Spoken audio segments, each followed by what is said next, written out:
Hello dear friends, तो मैं हूं आरती। संस्कृति आईएएस यूट्यूब चैनल पे आप सभी का स्वागत है। मैं हाजिर हूं एक नए विषय को लेकर के। आज का हमारा टॉपिक बहुत महत्वपूर्ण है। हम लगातार जो है साइबर ठगी के बारे में सुन रहे हैं। अलग अलग तरीके से लोगों को पागल बना करके उनके पैसे जो है ऐंठे जा रहे हैं। आजकल जो चर्चा में है डिजिटल अरेस्ट, उसमें आपको जो है कैमरे के सामने जो है 1 दिन 2 दिन 4 दिन, जब तक आप उनके द्वारा मांगे गए पैसे नहीं दे देते हो, वो आपको जो है अपने समक्ष उपस्थित रखते हैं। तो जो है फाइन, इसके अलावा भी बहुत सारे तरीके हैं जिनके माध्यम से जो है साइबर ठगी होती है। तो फाइनली जो है आरबीआई ने यहाँ पर एक कदम उठाया है और वो नया डोमेन आई होप आपको पता होगा, सारे वेबसाइट्स का एक जो है लास्ट का डोमेन होता है, जिसके माध्यम से पता चलता है कि ये डोमेन जो है इस ही कंपनी का है या इस संस्था का है। तो फाइनल यहाँ पे आरबीआई ने बोला है कि हम जो है वित्तीय संस्थान जो भी हमारे हैं, साथ में बैंकिंग सेक्टर्स जितने भी बैंक्स हैं, सबको जो है एक नया डोमेन देने वाले हैं, ताकि उस जैसे डोमेन दोबारा कोई ना बना पाए या जो है साइबर ठगी को यहाँ पर कंट्रोल किया जाए। देखिए लिखा है यहाँ पर, साइबर अपराधों पर लगेगी लगाम। आरबीआई लेने जा रहा है एक बड़ा फैसला यही है कि डोमेन जो है नया बनाने की बात की गई है आरबीआई के द्वारा।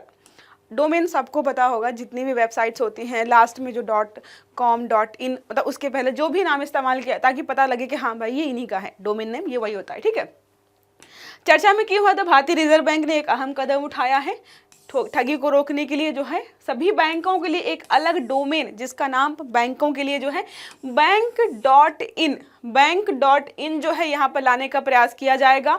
अप्रैल 2025 से यहाँ पर जो है इसकी शुरुआत हो रही है। तो अप्रैल 2025 से यही डोमेन इस्तेमाल किया जाएगा। इसके तहत जो है बैंकों के सारे ईमेल्स, संदेश इस नए डोमेन के माध्यम से भेजे जाएंगे, ताकि ग्राहकों को असली और फर्जी मेल्स या लिंक में अंतर पहचानने में मदद मिले। देखो फ्रॉड होता कैसे? फ्रॉड एक ही तरीके से होता है, आपको पता ही नहीं चलता है कि ये जो कॉल आया है या मैसेज आया है या मेल आया है वो सच में बैंक ने भेजा है, कंपनी ने सच में भेजा है, या ये फ्रॉड है। जब आप किसी भी वेबसाइट को जाकर के गूगल पे सर्च करते हो तो वहां पर एक ओरिजिनल वेबसाइट होती है, उसके अलावा भी बहुत सारे विकल्प हमें दिखाई देते हैं और वो सारे फ्रॉड या फर्जी होते हैं।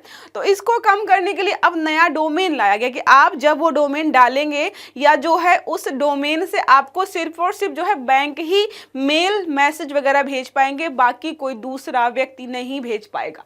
अब बात करें यहाँ पे महत्वपूर्ण बिंदुओं के, फर्जी डोमेन से बचाव के लिए किया गया है। साथ में यहाँ पर देखो, जैसे कुछ फर्जी डोमेन्स बना करके जो है आपको मैसेज वगैरह भेजते हैं, जैसे होता है .co .in .com .in, ये बहुत पुराने हैं, इनका इस्तेमाल जो है लगातार जो है भेज करके जो है लोगों को परेशान किया जा रहा है। जैसे आप क्लिक करते हो सारा पैसा आपका गायब हो जाता है। अगर फ्रॉड या मतलब फ्रॉड के बारे में ढंग से समझना है तो एक है जामतारा करके वेब सीरीज है, आई होप आपने देखी होगी, बहुत पुरानी है, पुराने समय की है, जब आपको कॉल्स के माध्यम से जो आपका एटीएम और एटीएम का पिन जाना जाता था। अब तो लोग नहीं करते हैं पागलपंती ऐसी, लेकिन फिर भी उस समय में बहुत बड़े लेवल पर जो है घोटाले या लोगों को पागल बनाया गया था, और समय के साथ साथ इनके तरीके जो है बदलते जा रहे हैं। अब बात करें fin.in डोमेन का भी निर्माण, तो जो भी वित्तीय संस्थान हैं उनके लिए, जो फाइनेंशियल जो इंस्टीट्यूशंस हैं उनके लिए fin.in डोमेन बनाया गया है। तो आपसे अगर पूछे सिर्फ बैंकों के लिए तो नहीं, वित्तीय संस्थानों के लिए भी है। अब पंजीकरण की जिम्मेदारी किसकी है? तो पंजीकरण की जिम्मेदारी मतलब है कि हम बहुत सारे जो है आरटीजीएस हो गया और भी अन्य तरीके से पेमेंट वगैरह करते हैं, जो नए नए तरीके आ रहे हैं, वो सारे काम जो है यही करता है। तो बैंक.in डोमेन के पंजीकरण की जिम्मेदारी दी गई है institute for development research in banking technology. तो आरबीआई के अंतर्गत काम करने वाला एक रिसर्च इंस्टीट्यूट है ये, जो समय के साथ जो है तकनीकी बदलाव, नए नए सुझाव देता है कि कैसे जो है हम जो है पेमेंट सिस्टम को सिक्योर और जो है और अच्छा बना सकते हैं। तो उसी को सौंपा गया है कि आप ही पंजीकरण करेंगे इस नए डोमेन का जो भी बनाए जा रहे हैं। अब बात करें यहाँ पर साइबर फ्रॉड क्या होता है। साइबर फ्रॉड तरीके से यही है कि किसी व्यक्ति से पैसे निकलवाना जबकि वो नहीं देना चाहता है। वो कॉल के माध्यम से हो सकता है, लिंक के माध्यम से हो सकता है, या फिर जो है एसएमएस के माध्यम से, मेल के माध्यम से उसकी जो है पर्सनल जानकारी ले लिया आपने किसी तरीके से, उसके माध्यम से उसका कंप्यूटर फ़ोन जो है हैक कर लिया उसके माध्यम से। और आजकल आपको पता है व्हाट्सएप पे इन्विटेशन आता है शादी का कार्ड, उसके माध्यम से किया जा रहा है। डिजिटल अरेस्ट किया जा रहा है आपको, और भी तरीके हैं जिसके माध्यम से लोगों को जो क्या है फ्रॉड या लोगों को पागल बनाकर उनका पैसा निकाला जाता है। देखिए लिखा है, एक ही प्रकार की धोखाधड़ी होती है जिसमें किसी व्यक्ति या संस्था को इंटरनेट, कंप्यूटर या डिजिटल माध्यम के जरिए धोखा दिया जाता है।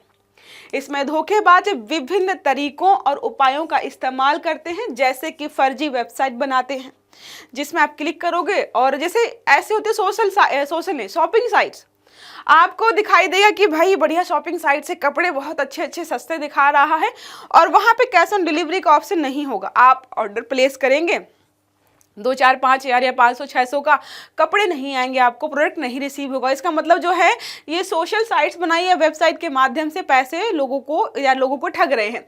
फिशिंग के माध्यम से जो जामतारा में हो रहा था कॉल्स वगैरह के माध्यम से कि फिशिंग कि आपको जो है आपकी लॉटरी लगी है, इतने पैसे आपको मिलेंगे, आपको जो है डिटेल देनी होगी अपनी बैंक अकाउंट में, फिशिंग होता है। ठीक है, मेलवेयर जो आपके कंप्यूटर वगैरह में भेज देते हैं, कंप्यूटर सिस्टम काम करना बंद कर देता है, या फिर जो है सारी जानकारी आपकी उसके माध्यम से ले लेते हैं, व्यक्तिगत जानकारी पैसे चुराकर नुकसान पहुंचा सके। ये धोखाधड़ी के विशेष रूप है जिसमें जो है व्यक्ति को जो है वित्तीय नुकसान पहुंचाया जाता है। अब बात करें किन किन तरीकों से हो सकते हैं, तो हमने जो है लेटेस्ट पढ़ ली है सारे, डिजिटल अरेस्ट क्या होता है, व्हाट्सएप इन्विटेशन या व्हाट्सएप लिंक के माध्यम से कैसे, ये सारा हम लगातार पढ़ रहे हैं। वो जो है शायद प्रश्न पूछे ना पूछे बट हमें पता रहेगा, लेकिन कुछ वर्ड्स जो है पुराने, जैसे फिशिंग है, अपराधी क्या करता है, ईमेल या संदेश भेजकर उपयोगकर्ताओं में संवेदनशील जानकारी जो है, पासवर्ड हो गए, क्रेडिट कार्ड्स की डिटेल वगैरह है, वो चुरा लेते हैं। दूसरा है स्मिशिंग, ठीक है, स्मिशिंग, स्माइल गायब कर देगा, काम ऐसा है। टेक्स्ट संदेश होता है, एसएमएस आता है जिसके जरिए धोखाधड़ी होती है, तो टेक्स्ट के माध्यम से जब आपको लिंक भेजा जाता है तो स्मिशिंग बोलते हैं। वायरस और मालवेयर के माध्यम से जो है आपका डाटा चुराया जाता है, कंप्यूटर हो गया, फोन हो गया। ऑनलाइन शॉपिंग फ्रॉड, मैंने बताया आपको, जो है आप शॉपिंग करते हो लेकिन प्रोडक्ट नहीं रिसीव होते, सिर्फ और सिर्फ पैसे जो है आपके डूब जाते हैं। क्रेडिट कार्ड की स्क्रीनिंग जो है, एटीएम जो है या पीओएस मशीनें जहां पर होती है, कई बार आप देखते हो कि एटीएम कार्ड जो है, एटीएम मशीन में आप गए, आपने पैसे निकाले, वहां पर कोई चीज़ अगर लगा दी जिसके माध्यम से जितने लोग भी वहां पर एटीएम जो है इस्तेमाल करें उनकी स्क्रीनिंग हो रही है, पासवर्ड पता चल रहा है और जो है एटीएम की जानकारी जारी, तो उसके माध्यम से जो है क्या होता है, फ्रॉड किया जाता है। फिर हमारा है ऑनलाइन बैंकिंग फ्रॉड, हमें पता है फर्जी बैंक के नाम से फ़ोन किया जाता है कि आपका बैंक अकाउंट फ्रीज होने वाला है, ब्ला ब्ला ब्ला, फिर आपके पैसे गायब। रैनसमवेयर तो बहुत पढ़ा होगा आपने, बहुत चर्चा का विषय था, कंप्यूटर लॉक कर देगा, आप अपना सिस्टम एक्सेस नहीं कर पाएंगे। देखो आम नागरिक के लिए कोई दिक्कत नहीं, क्या ठीक है करे रहो हैक, लेकिन कोई बड़ी इंस्टीट्यूट है, बड़ा संस्थान है, कोई बड़ी कंपनी है, उनमें बहुत क्रूशियल इंफॉर्मेशन होती है, तो लॉक कर देगा, फिर पैसे मांगेंगे, जब तक पैसे नहीं देंगे आप तब तक वो अनलॉक नहीं करेगा। स्पूफिंग, अपराधी किसी अन्य व्यक्ति या संस्था की पहचान या नकल करके धोखाधड़ी करते हैं, जैसे बैंक का नाम लेकर कॉल करना, ये स्पूफिंग हो जाता है। अब यहाँ पे बात करें कि सरकार ने कोई प्रयास किए हैं, कोई संस्थाएं ऐसी हैं जो कि इसको कंट्रोल करने के लिए हमारे यहाँ पर काम करे, तो हाँ एनसीआरबी है, वो भी काम करता है, नए नए नियम कानून लाता रहता है, समय समय पर डेटा जारी करता रहता है कि कितने यहाँ पर जो है ऑनलाइन फ्रॉड्स वगैरह हो रहे हैं। उसके बाद शर्ट इन है, CERT जो है /IN है, उसके अलावा C4 भी है। तो अलग अलग जो संस्थान है ये साइबर फ्रॉड या अन्य तरीके के अपराधों की जानकारी लेना, लोगों को अवेयर करना और जो है उसको रोकने का प्रयास करना या संबंधित रिपोर्ट्स वगैरह जारी करते हैं। देखिए क्या लिखा है, NCRB CERT.in/in या C4 द्वारा जारी की गई रिपोर्ट से इन समस्याओं की गंभीरता को रेखांकित किया गया है। इनसे निपटने के लिए कई सिफारिशें भी की गई हैं और ये सारी जो भी सरकारी एजेंसियां हैं साइबर अपराधों की जो है निगरानी करती हैं और नियंत्रण करने का जो है प्रयास भी करती हैं ताकि नागरिकों को जो है साइबर सुरक्षा जो है प्रदान की जा सके। अब बात करें NCRB national crime record bureau जिसको आप बोलते हो, भारत सरकार की एजेंसी है, देश भर में जो भी अपराध होते हैं उनका आंकड़ा संकलित करता है, जो भी यहाँ पे साइबर क्राइम से शामिल होते हैं। इसके अलावा जो है नए नए जो हेल्पलाइन नंबर्स होते हैं, नई नई वेबसाइट्स बनानी है, सारे काम भी यहाँ पर जो है इस संस्था के द्वारा किए जाते हैं।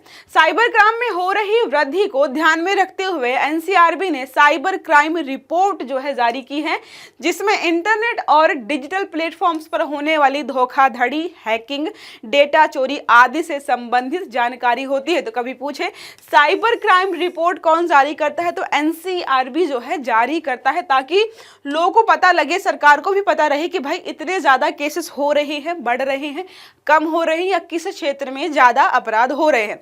दूसरा है शर्ट इन, जो है भारत सरकार की एजेंसी है जो साइबर सुरक्षा और इंटरनेट पर होने वाले आपात स्थितियों से निपटने के लिए जो है यहाँ पर काम करती है और साइबर सुरक्षा से संबंधित आंकड़े भी जारी करती है। देखिए लिखा हुआ है नेशनल सर्ट है, बहुत सारे सेक्टर्स में काम करती है। ट्रांसपोर्टेशन हो गया, बिजनेस सेक्टर हो गया, एनर्जी एंड यूटिलिटी सेक्टर हो गया, मिलिट्री हो गया, एकेडमिक हो गया, हेल्थ सेक्टर हो गया, नेशनल सिक्योरिटी सेक्टर हो गया, बैंकिंग एंड फाइनेंशियल सेक्टर हम देख ही रहे हैं, टेलीकम्युनिकेशन सेक्टर हो गया और गवर्नमेंट सेक्टर हो गया। तो बहुत सारे सेक्टर्स में जो है काम करता है और इसके नाम भी है नीटा, एनसीए, बीओजी, एनएसबी, सर्ट जो है, और भी अलग अलग नाम है। ठीक है, रिपोर्ट्स जो है ये भी बताती हैं कि कहाँ पर कितने अपराध हुए हैं, ज़्यादा हो रहे हैं, बड़े हो रहे हैं। देखो जनता हो गया, कंपनियां और सरकारी विभागों को साइबर हमलों और सुरक्षा खतरों के बारे में सूचित करता है। तो क्या है, जनता हो, सरकारी विभाग हो, एक कंपनी हो, उनको जो है सूचित करता है, अलर्ट करता है, ताकि जो है लोग ऐसी समस्याओं में या ऐसी मुसीबतों में ना फंसे। लास्ट हमारा है यहाँ पर साइबर क्राइम कोऑर्डिनेशन सेंटर, जिसको हम शॉर्ट में C4 बोलते हैं। भारत सरकार ने जो है साइबर क्राइम से निपटने के लिए यहाँ पर एक बनाया है, इसकी स्थापना की है, जो विभिन्न राज्यों और केंद्रीय एजेंसियों के बीच विशेष या बेहतर तालमेल बनाए रखने में मदद करता है। तो राज्य सरकारों से, केंद्र सरकारों से कोऑर्डिनेट करता है, सारी जानकारी इकट्ठा करता है। यह केंद्र साइबर अपराधों के खिलाफ कार्यवाही और अपराधियों की पहचान में मदद करता है। देखो लिखा क्या है फुल फॉर्म, साइबर क्राइम होगा, कोऑर्डिनेट करेगा सेंटर और स्टेट के बीच में, एक तरीके से ये सेंटर के रूप में यहाँ पर काम करने वाला है। तो ये रहा छोटा सा आर्टिकल जिसमें हमने पढ़ा कि आरबीआई नए डोमेन लेकर के आ रही है, बैंक.in और fin.in, वित्तीय संस्थानों के लिए फिन और बैंकिंग सेक्टर्स के लिए जो है बैंक.in, ताकि जो है फर्जीवाड़ा थोड़ा कम किया जा सके। एक प्रश्न हमारा इसी से संबंधित है, बैंक.in डोमेन का पंजीकरण कौन करेगा? विकल्प हमारे हैं internet corporation for assignment and number, institute for development and research in banking technology, भारतीय रिजर्व बैंक, या फिर फाइनेंशियल सर्विसेज रेगुलेटरी बॉडी। तो कौन सा विकल्प सही है आपको कमेंट बॉक्स में बताना है। आई होप ये आर्टिकल आपको समझ में आया होगा, अच्छा भी लगा होगा, हेल्पफुल भी रहा होगा। बहुत सारी जानकारी जो है हमने इसके माध्यम से इकट्ठा की है। तो क्लास अच्छी लगी है तो लाइक करिएगा, चैनल को सब्सक्राइब करना मत भूलिएगा, बेल आइकन दबाइएगा, ताकि जितने भी हमारे आर्टिकल्स हैं वो आपको समय पर मिलते रहे। अच्छे से पढ़िएगा। Have a good day. Thank you.